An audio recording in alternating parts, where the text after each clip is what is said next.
Hello and welcome. It's time for another one of our weekly messages. It's lovely to have you with us, wherever you might happen to be, and we welcome you here today, and we hope that you enjoy this message that we're going to share with you. Now, it's really interesting to think about the Christian faith at this time, and to remember that when somebody becomes a Christian, various things happen in their life. And one of the first things that happens is that they stop seeing themselves as being the very centre of the universe. It's not really all about me anymore. But when someone becomes a Christian, they realise actually it's about God. And so the place that we had at the centre of our lives, we put God in that place at the very centre of our lives. And so throughout history, there have been people who have really focused their lives on God. And I want to introduce you to one of those people now. She's very famous. She's from the Middle Ages. Her name is Julian of Norwich, and she was what's known as an anchorite. Now, anchorites are really interesting people. They would devote their lives to prayer and contemplation, and they did it by living in a cell. They would willingly go into a cell and spend their entire adult life in a cell, solely focusing on God and solely spending their time in prayer and in contemplation. And Julian of Norwich is one of the most famous ones that we know of. She's also famous and she's renowned because she wrote a book, and the book was called Revelations of Divine Love.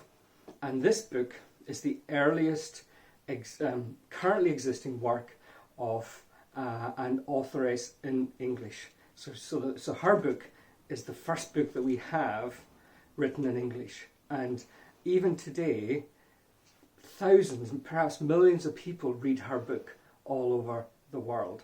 And she's famous, as I said. And one of the quotes that is really famous from her is this quote: "All shall be well, and all shall be well, and all manner of things shall be well." Now, if someone who spent their entire adult life living in a cell could look out on the world and could say all will be well, then can you and I, who have been asked to restrict our movements for just a few months, not actually also do the same thing? Because like Julian, we recognise it's actually not all about us even now. It is still all about God. And we know this will pass, and we know all will be well. Now, someone else who was in a similar situation to Julian, who had a lot of difficulty in his life, but who focused an awful lot on God in his life, was King David. King David had some good days, King David had some bad days. To be fair, King David had some really horrendous days. And he spent an awful lot of his time on the run from King Saul, and he kept wondering what on earth is going to happen. But listen to some of the words that when King David looked into his heart, he found that he could write these words, and they're from Psalm 96. They say, "Sing a new song to the Lord. Sing to the Lord, all the world. Sing to the Lord and praise him. Proclaim every day the good news that he has saved us. Proclaim his glory to the nations, his mighty deeds to all peoples. The Lord is great and is to be highly praised. He is to be honoured more than all the gods." David found that even in the midst of hardship, even in the midst of trouble and strife, he could sing a new song to God. If you and I go and stand by our windows and we look out our windows, we can see that this is an amazing world that God has given us to live in. And as we look out, there are things that we look at the trees, the birds, the sky, and we say, what a wonderful, great world. And we're thankful because we too can sing this new song to God in our lives. And in the middle of these restrictions, even when we're not able to get out perhaps as much as we want to, we can still sing this new song.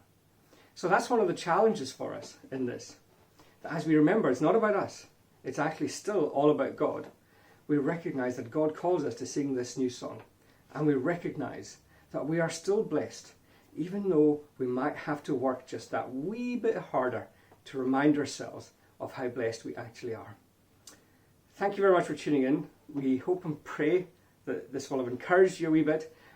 come to our website, see all the different things that we're doing. Whether you're a member of the congregation or not, feel free to join in, because in these days, like in every day, we are happy for anyone and everyone to be a part of what we do.